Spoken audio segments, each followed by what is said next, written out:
Then There we go. you can Yes, kick it off. master. Yeah, you can kick it off. I gotta be right back real quick. All right.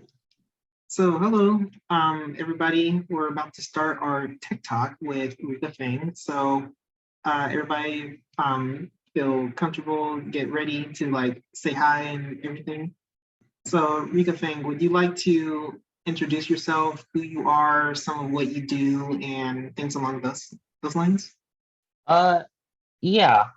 So hi everyone. My name is Rica Feng. I'm a software engineer at Niantic, and I've been working professionally for I think around 5 years by now. So some of the things I was planning to talk about is my interest in game dev, how did that start, my involvement with GameSpawn, a bit about my early career and the places I worked at, and also what I do specifically, not too specifically, I can't talk about everything, but just what I do at Niantic and some of the, I guess, like the daily routines that I'm involved with at Niantic. So yeah, actually, so I went to UC Riverside and of course was a part of GameSpawn. My first year I was actually a music major, even though I'm a software engineer, which is a little bit of a weird jump. But when I got into college, one of the biggest interests I had was doing anything on games, and music was one interest I had. But eventually, during my time in college, I actually wanted to go a couple steps further and actually be more involved in the actual creation of games. So that is sort of what kickstarted my journey to actually switching from music to computer science, which is a little bit more of an involved profession when it comes to game development.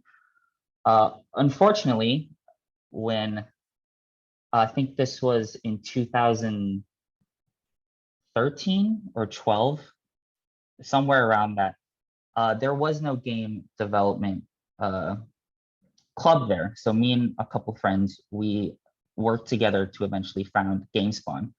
So you're right, actually. So GameSpawn is actually a very, very new game org, especially compared to a lot of other long-standing clubs at UCR. And as you would imagine, because it was essentially our first year at GameSpawn, there were a lot of growing pains. As you're working in a club or you're working on any project, there's definitely going to be growing pains of all sorts. But during our first year, there was a lot of issues, mainly, planning out the structure of GameSpawn, what will the club do, and also making sure to get the right people to gain the required skill sets to teach these new game development skills to other students.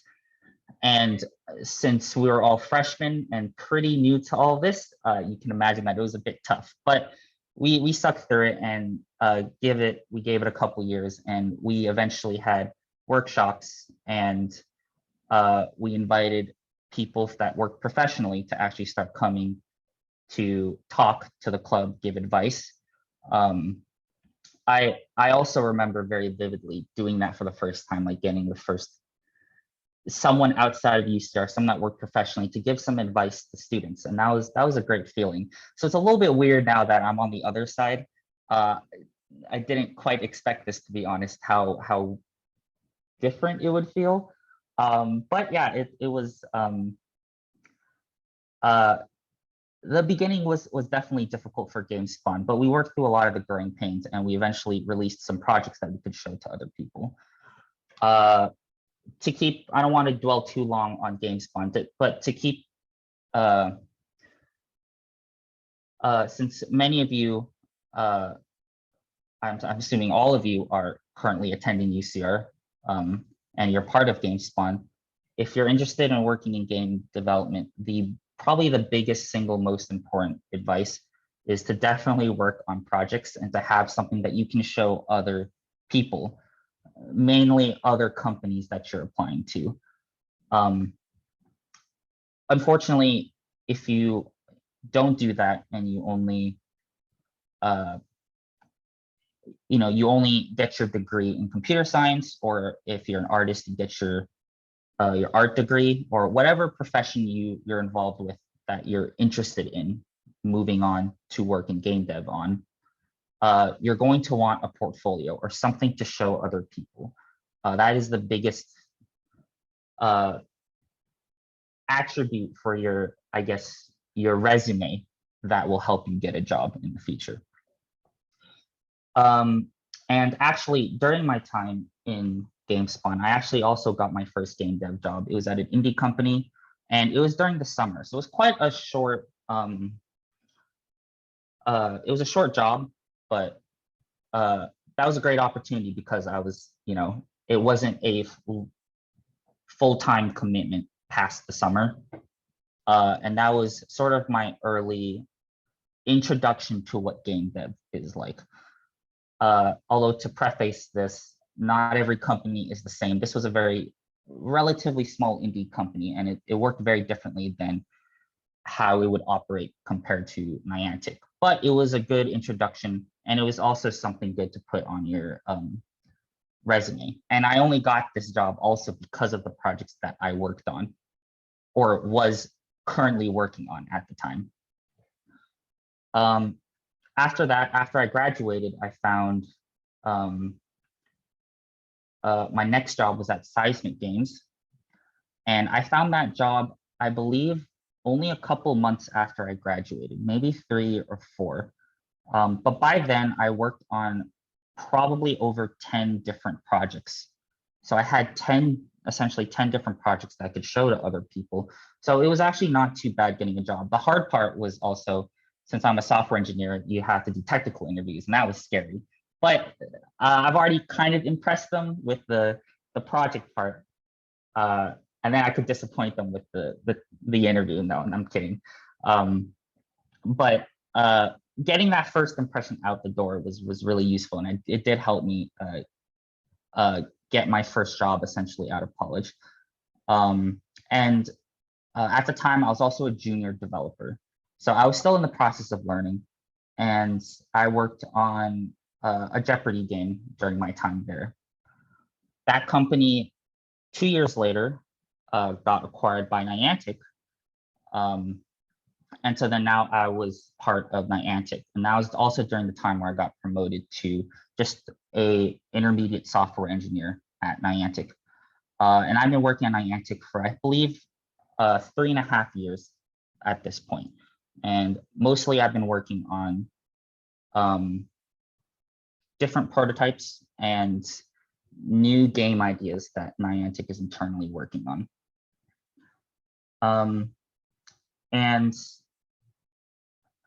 Right, so now I guess just to move on to what I typically do at my job. There's quite a lot of different tasks that I am involved with. Not all of it is programming related, despite being a software engineer. A lot of what I do is participating in meetings, planning, documentation, and then usually the last steps of a feature or something we want to introduce in the game is the actual coding part. So most of the engineering work that I'm involved with is all in Unity. And I mostly work in the editor, and I also work on user interface. I'm of course also scripting in C#, and occasionally I'm also tasked with working on the back end of the game, which is of any game. And this is only one example. This doesn't apply to everything, but most of the stuff I'm involved with uses Unity, C#, and sometimes Java for the back end. So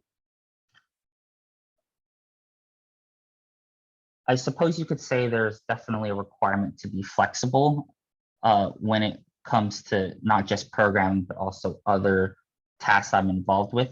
You generally are expected to communicate with many other engineers, but not also that many other types of professions, which may not understand your background completely. So sometimes there's a learning curve with efficiently communicating with someone that just does not really know what programming is, like a designer, for example. So you have to sort of communicate those ideas with them, and also vice versa. Artists audio engineers and designers will also need to communicate their ideas to you if you're a software engineer, and they might be ideas that you're not exposed to. So it's definitely a learning curve for both sides. And yeah, that's just the, I guess, basic introduction of everything, how I got into games, my time at GameSpawn, the companies I worked at, and also just like what I do on a daily basis. Ooh, that's a lot of information. Yeah. Thank you. 16 minutes? Yeah, that was about 10 minutes. Yeah. That was kind of okay. Yeah, that was perfect. That's good. Yeah, it's great. Yeah. I've always been like curious about how GameSpawn came to be, especially since like I mean, this isn't really like private information since the Constitution is public, but I also saw like stuff that was like, oh, it quite literally says like ACM on there. So I was like, oh, because UCLA's game dev org is a part of their ACM club. So I was like, oh, did we used to come from ACM, or was it like just a completely like new idea? So it was a completely new idea, at least at first. Actually, it's really interesting you bring that up, because many people mistook that GameSpawn was a part of ACM, but that wasn't true. Although we did work with ACM a lot. A lot of the people who were on board on GameSpawn were sometimes also on the ACM board. So there was a lot of overlap between that. They're not technically related, but back then we worked with them a lot. Personally, I didn't really mind if people thought that GameSpawn was a part of ACM. It's just, so as long as they liked GameSpawn, that was actually kind of the most important part to me. But yeah, it's interesting that you bring that up. Seems like there's a lot of things that haven't changed actually since my time there. Yeah. I was just curious just because apparently that's how UCLA's ACM thing, like that's how they organize it. There's one big org and they have several sections, while I always perceived GameSpawn as separate, yet I also understood for some reason like ACM seemed to be very closely tied to like or at least with some of like the other officers of GameSpawn. Yes. Actually, I remember when we were founding GameSpawn, the ACM club was technically existed, but it was in quotes dead, like it was not active at all. And I think during around that time, that was also people were starting to pick ACM back up.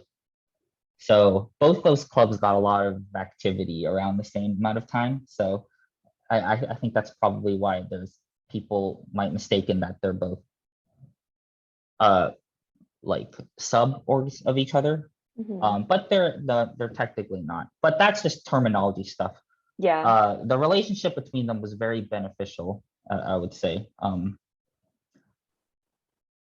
Definitely when GameSpawn was lacking engineers, like we had a lot of artists but no engineers, ACM, it was generally we could go to ACM for engineers, help with things. I find that to be a pattern. When I first joined, it was a lack of engineers, but we have a lot of artists. And then when I, like this year, and I think a little bit of last year, all the artists graduated. So we didn't have enough artists to cover. So we were like, a lot of our outreaching and like our flyer stuff is very like dependent on who we need. So one of our officers works at the art building, so we put up flyers in the art building and she talks to other artists about it. And if we don't have enough like CS people, we still talk to like ACM. I've befriended the current president of ACM, and he's letting us use the ACM room for our socials currently. Since of COVID, the room we used to use no longer can get used anymore. We can't reserve it anymore. So ACM, I guess, is still helping out GameSpawn after all these years. Yeah, the ACM was just a really big help to GameSpawn. I'm glad that that's still happening, especially with the rooms. So ACM still has their like their club room, right? Yeah, they do. Oh, okay. Yeah, but the president was like telling me that if GameSpot needed to use it, we're free to use it because apparently there was talk of administration potentially giving up the room since it hadn't been used in a while. But it wasn't ACM's fault because COVID happened and no one could be on campus for like almost 2 years.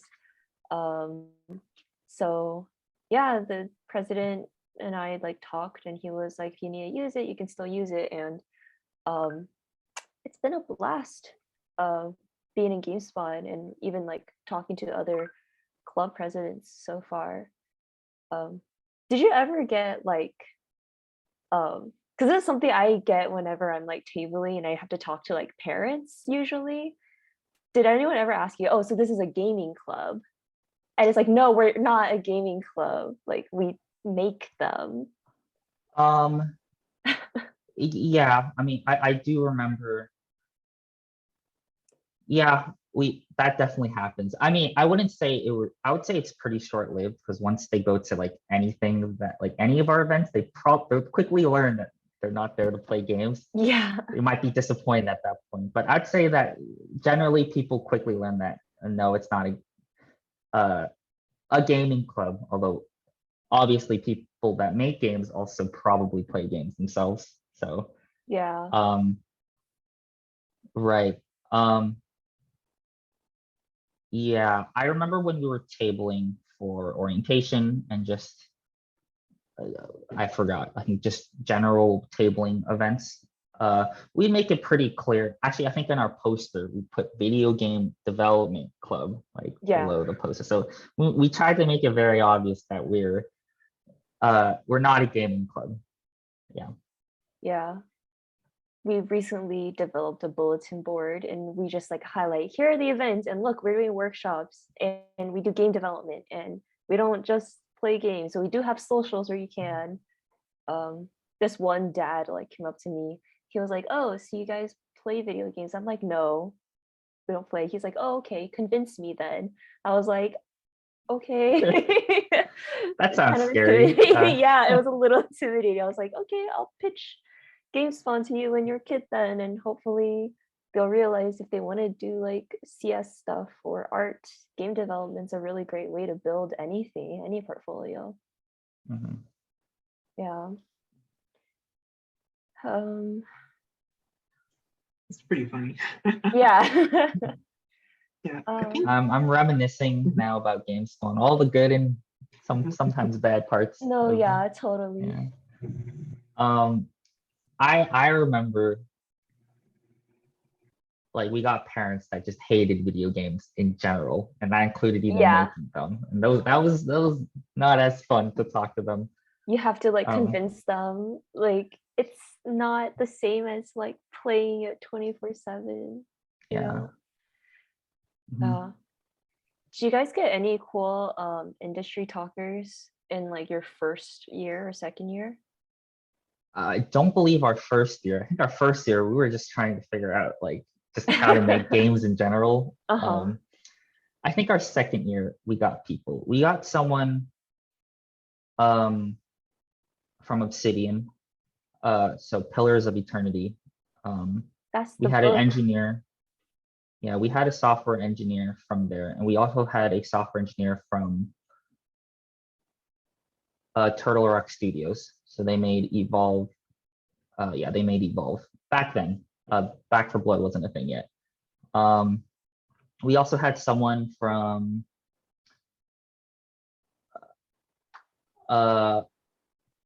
I think he worked in various indie game companies, but he was also a teacher at the UCR Extension Center. So we also had him do some tech talks. We actually had him teach a Unity workshop as well. Oh, cool. Yeah. So I think those were the three. Yeah, I think those were the three things. The three tech talks that we had. Mhm. Wow, how things have changed over time. Are you getting a lot more than three? I think that was like, You're like our fifth one for the oh, that's quarter, amazing. I'm actually glad to hear that you're right? getting You're a the lot fifth more. one in like this quarter. Because like I think in a year combined, we could probably get almost 10 people. And Okay. that's already really nice that like people are willing to do that. I think Yeah. this year has been slower, but last year, I think because everything was remote, we had a good number of tech talks throughout the year because everyone just was okay with just being on Zoom and talking to us. Mhm. Yeah. How many Yeah, do we have That's so far, that's Donovan? great. So this like academic year, we have 9 so far. I think 5 from winter, 3 this quarter, and then 1 in the fall. Yeah. I believe that backwards. Yeah. Oh man. But yeah, how things have progressed. Is it mostly software engineers, or you get different It's a backgrounds? mix. I It's a see. That's mix. good. That's really Yeah. great. Yeah, Mhm. we've had an indie narrative designer talk with us last year, and we've had some artists talk with us. I always get really we've recently, I think, started having like producers come to talk with us, which I think is always interesting since I feel like not enough people really hear about like the producer side of things and how that's immensely useful for game development. Yeah, Producers run producers are, everything. yeah, they're very useful, very underappreciated, I would say. You know. With Heart Machine, we had an audio engineer for the first time, I believe. Yeah, definitely in a long time at least. We don't get a lot of audio people. I feel like we should because we should really encourage more people to get into music and sound effects because that really makes a game. But yeah, Yeah. I think because of that tech talk, we actually got like 2 or 3 people from ears join the server because of it. hmm yeah. You know what? I should really reach out to my professor because he does research in video game studies, and I did talk to him and ask him if he'd be down to do a talk with us. So I should probably follow up on that soon because we're already past that the halfway point of the quarter. Oh man, yeah. Mm. Now I'm just planning in my head. I should really just talk about it with officers instead. Uh, I guess now I can do questions. I don't know if people have anything that Yeah, would they want anybody to in the know, but audience like to ask a question? Sorry to cut you off at the very end.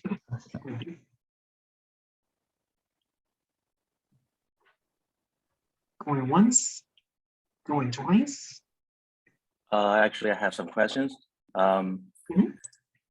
Thanks for the speakers. And I am like a very beginner as a game developer, and I'm majoring in CS. And I'm very interested in the game developing, but I haven't tried my first step. So I just want to ask some general questions, like, what's your opinion of like being an indie gaming developer? It's just like you work on your own and you by yourself you develop the whole game, and that may take a long time. So how do you think it's possible, or it's a how do you like it? Think it's kind of like a job? so working at an indie game company, in other words, working at a smaller company that is by definition not as stable as a job compared to a larger company like Blizzard, Riot, or Niantic, it's definitely riskier.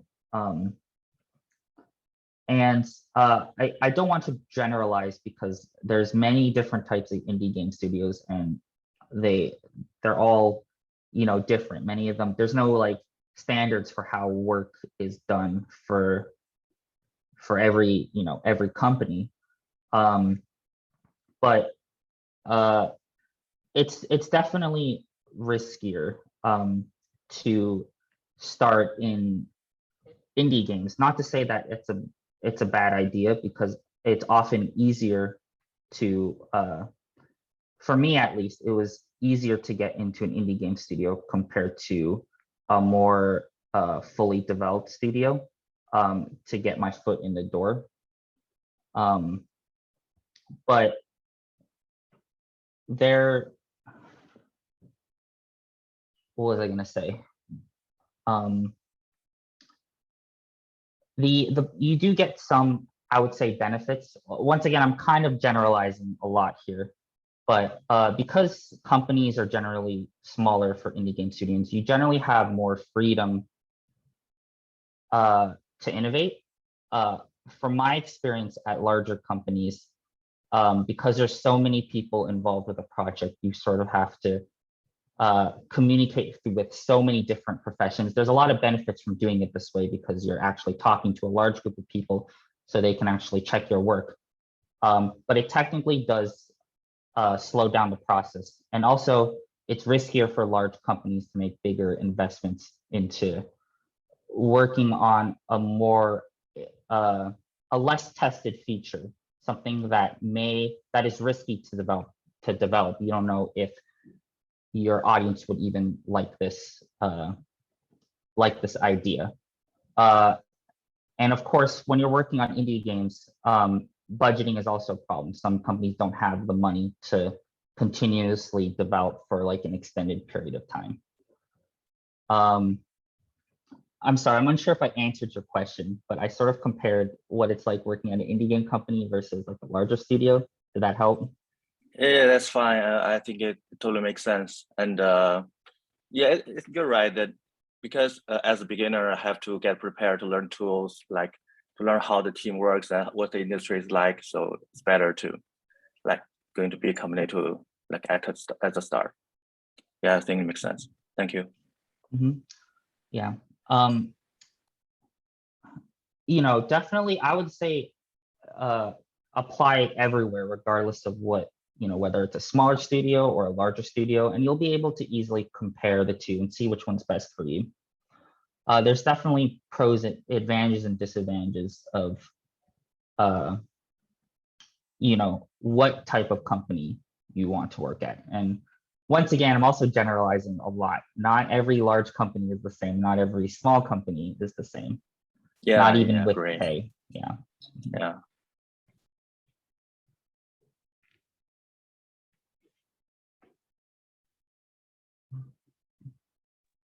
Very interesting. So I would like to shift gears a little bit and talk about like more about like programming. So what would you say some of the like things you have learned from GameSpawn applies to like working at a studio? So like what are some of the things you learned from the club and how it works and how did you apply that to where you work now? So definitely the biggest thing I learned during my time in GameSpawn and in college was learning how to use Unity.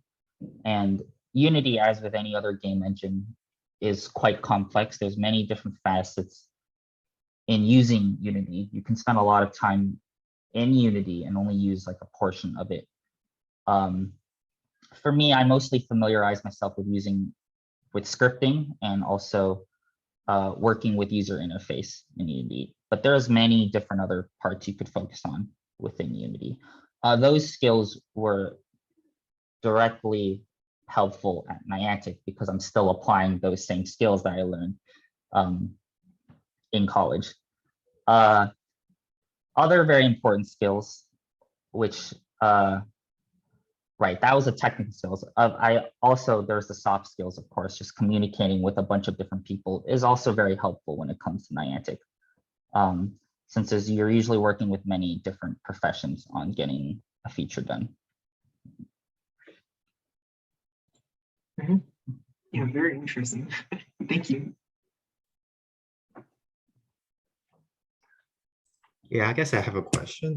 So basically, like, what do you think like are some like most crucial stuff to put on a resume for like especially for software engineers? Like, what are something like they really do care? Is it like a polished game project, or is it more of a technical skills? Because you said you were working like on editor. Would you like put let's say an editor in your resume, something like that? That's not typically what I meant. I don't mean I had on my resume, like I worked in the Unity editor. That's just a very general term for just essentially all the steps required to make a game in Unity is the more specific, is a little bit more specific, but at the same time, So I guess let me take some time to be specific. So on my resume, I would say that I'm essentially proficient or I have expertise in Unity, and that includes knowing how to actually use the different like Unity windows, knowing how to build a user interface, knowing how to test and prototype a gameplay mechanic within the Unity editor. Those skills are probably more aligned onto what people are looking for, that you can actually build something within the Unity editor. Or I'm saying editor, but you can just say you know how to use Unity to actually build something. And your question about polish, you definitely don't need to show something that's complete or polished. You should try to show something that's finished, but you know, finished is a very broad word. You can finish a game whenever you want, but essentially it's playable and you can show someone your project. If it's a mobile game, you can show them on your phone. If it's a web browser game, you can show them, you know, on the web browser. I think I also worked on a game that you needed a controller. So I would actually just bring like a Xbox 360 controller in my interviews and just show them the project. You can talk about on your resume like general technical skills, but I wouldn't say that's more important than the things that you actually worked on, because that is real evidence of your skill, right? Saying what projects you worked on is, in my opinion, is a better proof of your skill as an engineer, rather than listing off like technical skills that you know on your resume. Yeah, that definitely makes sense. Thanks.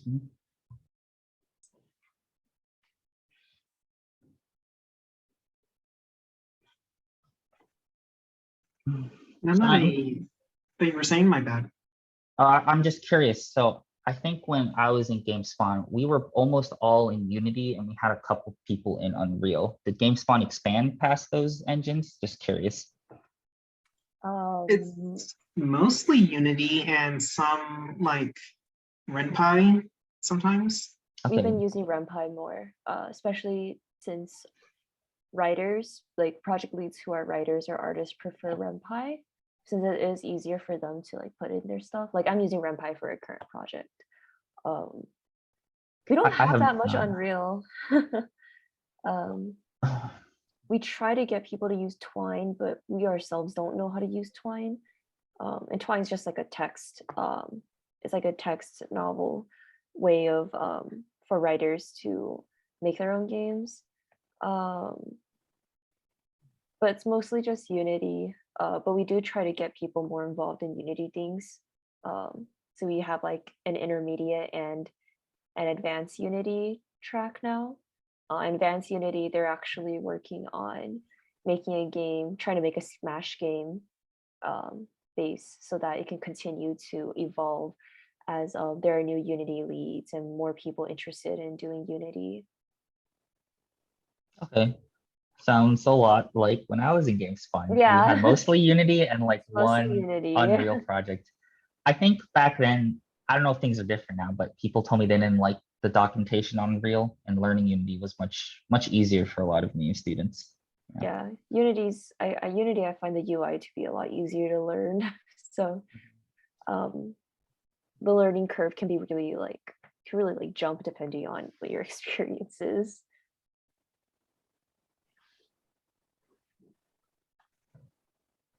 Yeah, very interesting. I have another question. It's going back common. to resumes. Yeah. Would you recommend like an online portfolio, kind of like an itch page where you have like a list of your projects and they're playable right there, or something along those lines, or like have it like on like a computer and you show them during an interview what your project is? The answer is yes. Both of those would be great. All right. I actually did do both. I had most places that I applied to allow me to link my portfolio, and that was just a website with just all the projects I've worked on and then just a link to each one, like, and they can immediately try it out or play it. And what other, and also instructions on how to play. Some of them are a little bit more complicated. You should try to avoid that as much as possible. That's one thing I learned. You should make it as easy as possible for people to play your games, preferably by just clicking a link. That would be the best way. Second best is an executable. That's probably the most common, since you can just, Unity easily does that. And during your interviews, if depending on what the interview is, whether it's soft skills or technical, during your soft skills, sometimes a conversation might come up where you say, like, where they might ask about your projects. You can be like, oh, I have them right here, and you just show them right now. If you have a laptop, you can bring your laptop. But whatever way you can use to essentially show people your projects, I would say that's the biggest. Just really just any way. Those are the two ways that I've done. I'm sure there's more, but yeah, website is great, and also showing it to people in person during your soft skills interview would also be great. During my technical interviews, I don't think I have opportunities to do that, mainly because they're giving you questions, whiteboarding questions. There's not really opportunity to do that. But soft skills interview, website, LinkedIn, whatever, those are all great. Yeah, very interesting in general, I think. Oh yeah, itch.io. For a lot of game jams that I've participated in, that's where I learned about itch.io. Itch.io is also a great way to host your game. You can also just link people to that. Yeah, it sounds pretty efficient, like as Livia said. Yeah.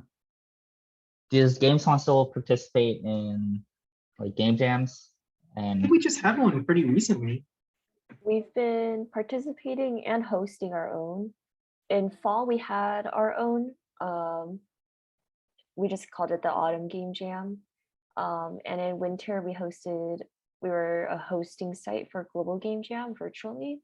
And recently, we actually collaborated with several different game development clubs across California to make one big game jam. And it was just similar to Global Game Jam 48 hours, except it was just universities in California. It was pretty cool. And I helped host it and organize it along with some other club officers. okay, that's cool. I think, yeah, if I remember correctly, back then we were trying to like host our own like event, but that was, I think, given the amount of people we had, it was too difficult. But I'm glad that it eventually became a reality. I'm happy to hear that, actually. Oh yeah. A lot of the newer officers, they're really itching for in-person socials and events. But a lot of it's like playing by ear. But hopefully we're planning for more in-person stuff. Our socials are in person, and we're going to be having a future social soon that's like projected to be in person. Doing hybrid has been so strange for me. Because I don't want to turn anyone down, but also I'm like, they haven't told me like what's okay, what's not okay. And when they do tell me, it's really vague. So I'm like, can you be like more clear with me whether or not I can use this room at max capacity or half capacity? But at this point, I don't think anyone really cares anymore. So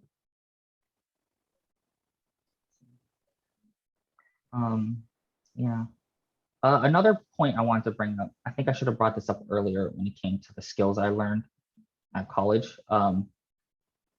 This is just typical any engineering knowledge, but just general good coding practices is also something I learned in college.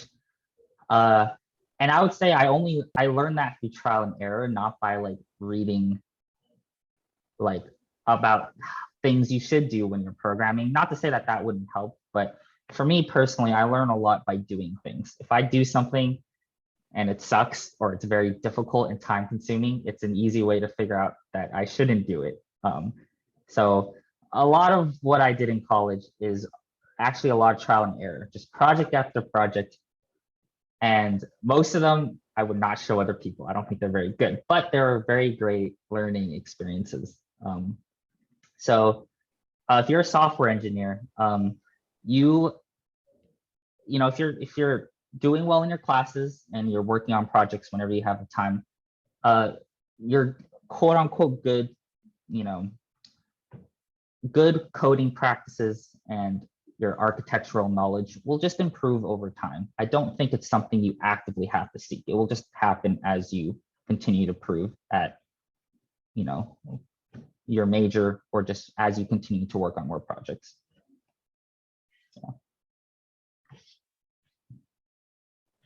Yeah, it definitely applies to like a lot of the things that we tell our current projects, like something we've been trying to emphasize more with like projects in the future. Just because like we've noticed that year-long projects aren't that good of an idea, because a lot of progress lags in between, and then people want to do more and more, but they haven't gotten the initial product out yet to begin with. So I think it makes sense to be like, you'll learn a lot better as you move along and like when you're actively doing it rather than just staying in the planning stages forever. Yeah. That's an issue for a lot of people.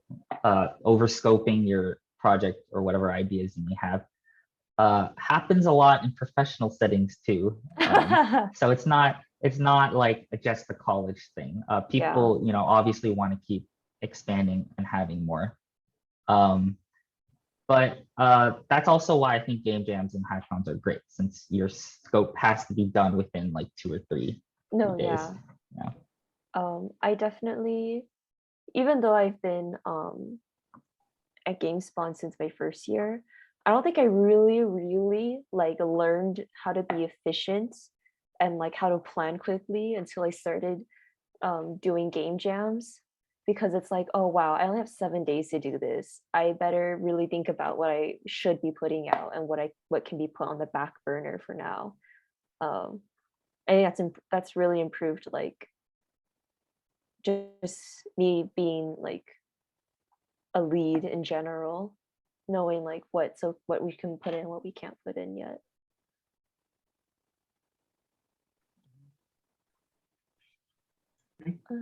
Yeah, very interesting. I still haven't been in a game jam yet. Every time the opportunity comes, I'm like, I have schoolwork. Yeah. Not this time. It's a So balance. hopefully I'll do one somewhat soon when I have time. Sounds very. I'm not going to say you should do this, but there's a lot of times where I just neglected schoolwork to do GameSpawn stuff. Actually, that's me right now, so don't worry. Oh man. Yeah, it's hard though to you know, focus on your studies and also do extracurricular stuff. It's quite tiring. But yeah, sometimes, especially if I'm already doing well in a class, I will just sometimes forego an assignment or like something class related to focus on an extracurricular project, because I also think that's equally more valuable. Yeah. I think it's just a matter of choosing what you want to do. I vividly remember lots of effort spent on school, like actual school projects, and not enjoying myself, mainly because someone else is telling me that I should do it, rather than working on something that I wanted to do, but they would both help me, you know, get a job in the future. So yeah. I feeling. I think you cut out. Oh yeah, like the very end. Sorry. That's just me right now. I can't wait to graduate, but also I've been focusing a lot on like GameSpawn things and wanting to like focus on like my own projects and making sure that the next board is ready to take on whatever they need to take on. Oh yeah, that's a Was that ever like nerve-wracking for you to like pass on like what you know, yes. trying to know to like the next board? yeah, especially being a founder, it's scary. Like, you know, I was wondering, it's just like I started GameSpawn like 2 years ago and now it might die this year. That's always like a worry that I have. But I think I think I was just being a little paranoid, honestly. I met a lot of people that were all great, especially you know, freshmen and sophomores that are really excited about game dev. So I think my worries were actually quite unfounded. It was just like a paranoia that I had. I met a lot of people when I was a senior. I met a lot of freshmen that, or sorry, when I was a junior, I met a lot of freshmen, and they would go on to the board next year, and that gave me the confidence that things would be okay. And I think, you know, the way knowledge works is that it's passed on from year to year, right? So then those people would then pass on their knowledge and passion to the next board. So but yeah, I remember the first few years it was a little bit worried because like what if I helped create this club and I just couldn't find anyone that would be interested in. But once again, I think that's a little bit a paranoid type of thinking. I think there's always going to be people interested in working on games. It might be considered niche compared to a lot of other things, but I'm fairly confident you'll always find the right people to help sort of carry on you know, the things that GameSpawn does, like hackathons, teaching, etc. Definitely. When we were running elections, I remember being so nervous and thinking, oh my God, I don't know if anyone wants to, like, I was worried no one wanted to be an officer for the next year. Just because I feel like that's always been a recurring issue. Like when I first became an officer, it was because I was persuaded to be an officer because they couldn't find anyone else to fulfill certain roles. And I'm glad actually, for the most part, next year's board seems to actually want to push GameSpawn forward. So I'm really hoping that we continue to see good things. But it's nice to know that that's just probably just a concern for like every That's current true. board. Yeah. Yeah. Yeah. Yeah, I know, like for me, I just had the officer workshop for outreach because outreach as a position is being split between multiple officers. So that was one of those scenarios where I was like, yeah, this is going to be pretty new because this is not exactly the same as what I'm doing since it's now divided between two different people. But yeah, they say think- like it's within the same ballpark with that type of feeling. I think when I was in my 4th year, I think we elected our next president like not how we elected the other ones, not by like a show of hands. I think during our meetings or like people want to do it. I think we actually just spoke. We already knew people who we think would be great presidents, so we just spoke to them personally, like, "Hey, you want to be president of the club Okay, next that year?" straight up happened this time too. So I guess Yeah. things don't really change. Yeah. It's the our thinking was that we should just ask the people who we already know would make great presidents. It's just a matter of whether they want to do that or not. Yeah. So Yeah. we didn't really want to leave it to vote. Like, I don't know if it's still done this way, but back then people would, if you want to run for a position, you'd have to give some sort of speech or presentation during the meetings. I think people would vote. But we didn't want to do that for the president since it was a very important job. So the board just contacted people individually who we think would be a really good fit, and we just talked to them. Has not changed. We still do that. Yeah.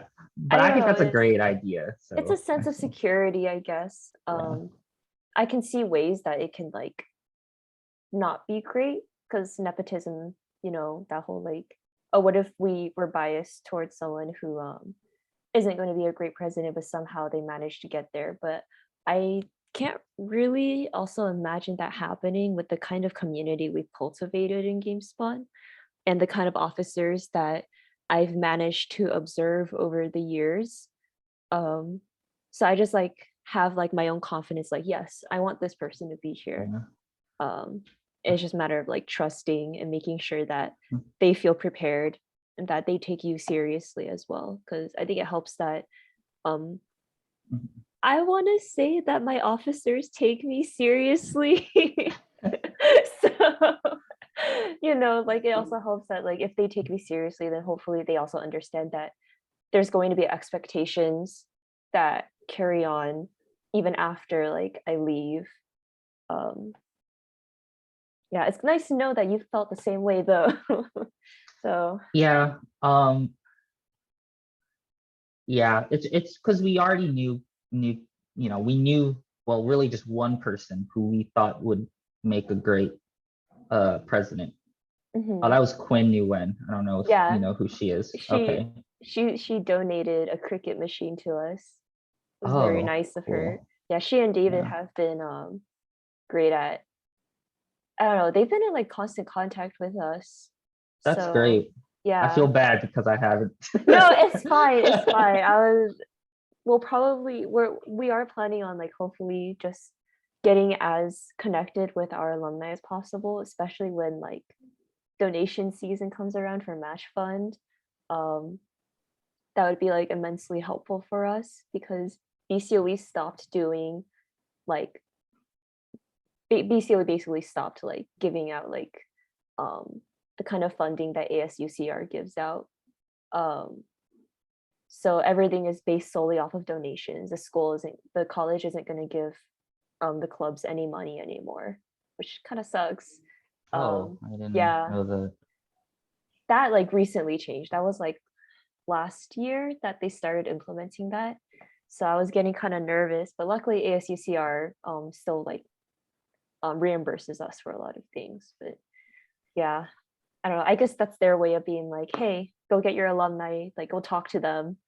Um, but yeah, I was thinking about like officer stuff.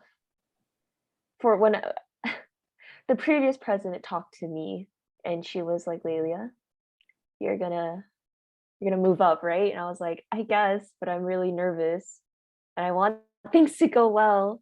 And um I talked to David about like officer things as well. And I kind of like feel more at ease knowing that there's just patterns that just happen.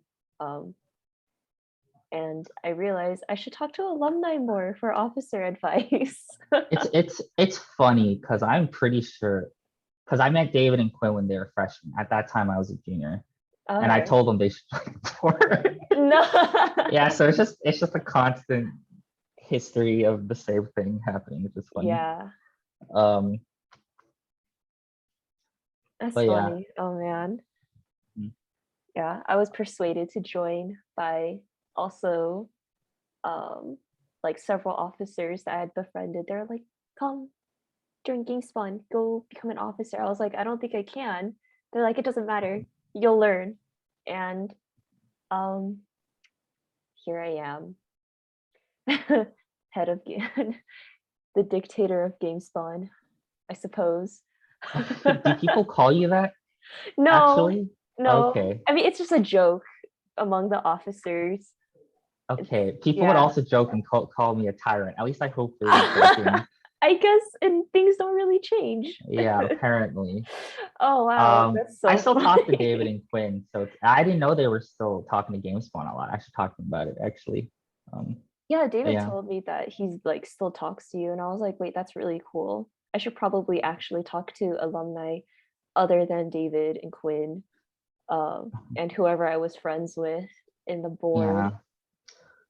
I mean, back then, GameSpawn was, I mean, we were officers, but we were also just really good friends, right? Mhm. That's also the most important reason why we're still talking. It's because we're really good friends. So, Yeah, um, the vibe I uh, got from GameSpawn was a bunch of friends just came together. We're like, let's make games and make it a club. That is actually how it started. That is the literal inception of GameSpawn. So yeah, you're not far away from that It idea at still all. feels that way a little bit, although we're Yeah. trying to make it more accessible to people who want to Yeah. do game dev. Yeah. That's always been a really big challenge, making game devs more accessible. It might even be not the right approach because maybe inherently they're just not, inherently they're just hard to get into. So, but yeah, it's always been hard.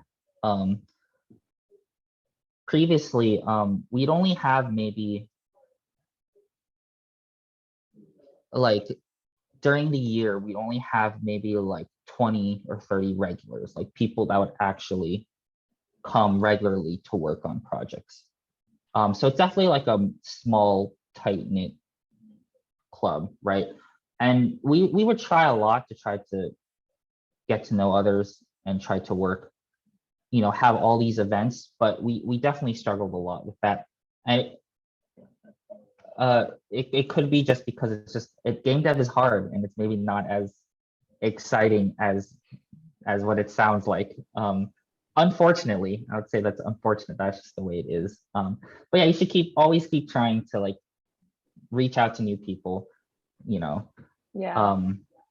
Getting people interested, just getting people exposed is always great, even if they end up not, deciding that game dev isn't for them. I think as long as the exposure is out there, I think it will naturally find more people that will stick with it. And once they stick with it, I think they really will stick with it. I think once they gain that knowledge, they'll be in too deep essentially. Yeah. Yeah. Thank you so much for coming and talk with us. I have one more question. Are you in your office at Niantic? Is like that the same? Yes. Okay. I was just like, oh. Yeah. It looks really nice in the background. Oh yeah. No, this is not like my room. I'm at the office. It's weird for me because I actually prefer working at the office rather than at home. I think I was just stuck at home too much. Yeah. Makes sense. But yeah, I just scheduled a meeting to go. I mean, it's only me physically in this room. But I just scheduled a meeting so I could have this room and just talk, just have the tech talk.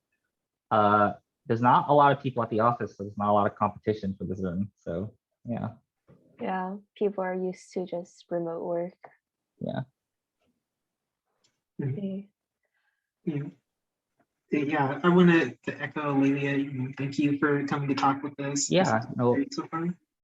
Yeah, it was great. A lot of information. Oh yeah, I hope so. I don't know if I gave the right information or enough, but yeah, I'm glad that I was able to really communicate with GameSpawn again and actually meet both of you actually. So you're is Layla? Is that how you say your name? Lelia? Yeah. You're the president, right? I am the current president. And Donna, you're the outreach coordinator, right? Just yes. so I know. Okay, cool. And yeah, it's great to meet both of you. Next year's VP. Who? Prathmesh. He's next year's VP. Okay, yeah. Cool. Yeah. I'm excited. That's great. It's a weird feeling seeing GameSpawn again. It's like I actually don't have a metaphor for this. It's a very weird feeling. That's all I'm gonna say. It's like, is it kind of like you were just here and like now you're here again in a way? Is it like nostalgia for you? It is nostalgia, actually. It's like okay, I don't know what this is like, but it's like I had a kid and I didn't see the kid for like 18 years. And I come back to see the kid and the kid is totally fine. Like nothing bad happened to it. That's what it's like. Kid's like, Dad, did you get the milk yet? Yeah. I left for 18 years, but I'm back. You returned. Yeah, I mean, it's great to like talk to you and like, I don't know, it gives me like a sense of ease, to be honest, to like hear the stuff that you've experienced, even just in your first year or two in GameSpawn and knowing that like I guess I'm probably worrying way too much. And that things will be okay in the end. Yeah, I've been right there having those same worries a lot. And I think every president has had those same worries. But it seems like to me that GameSpawn's in great hands. So I'm not worried at all, actually.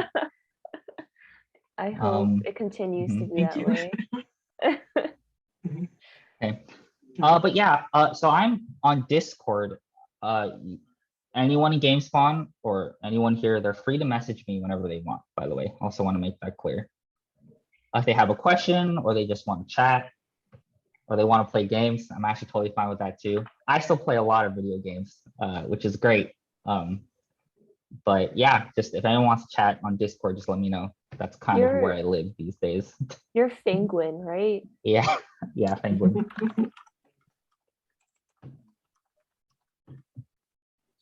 Okay. I think that's like, yeah, it's already 5:06, so Mhm. I'm gonna stop the recording, but thanks so much for talking with Yeah. us. No problem. I'm really happy to just talk again actually about my time at GameSpawn. So yeah, really happy about that.